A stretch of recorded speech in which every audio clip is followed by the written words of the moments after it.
सर्वांना कशा आहात सर्वजण मजेतच असतात.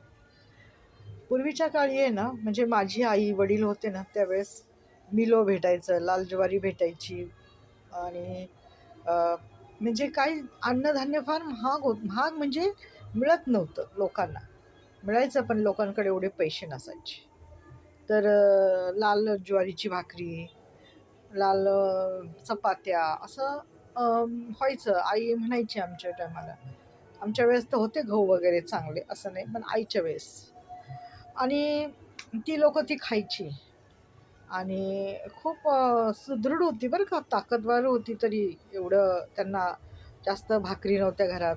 म्हणजे जास्त खायला नव्हतं भेटत, असं मोजकंच असायचं. म्हणजे आपलं 1 किलो आणलं, ते दळलं, ते खाल्लं, असं होती परिस्थिती. गरीब परिस्थिती. कारण का लेकरं भरपूर, घरात परिवार जास्ती, खाणारे जास्ती आणि कमवणारी एकच व्यक्ती होती.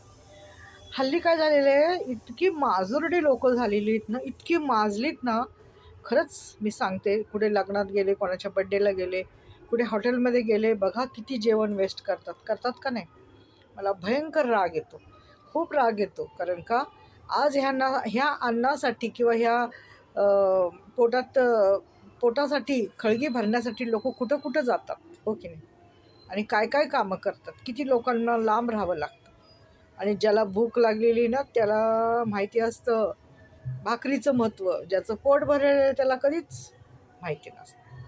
त्यामुळं हॉटेलमध्ये जाता, कुठे पण जाता, अन्न पाहिजे तेवढंच घ्या.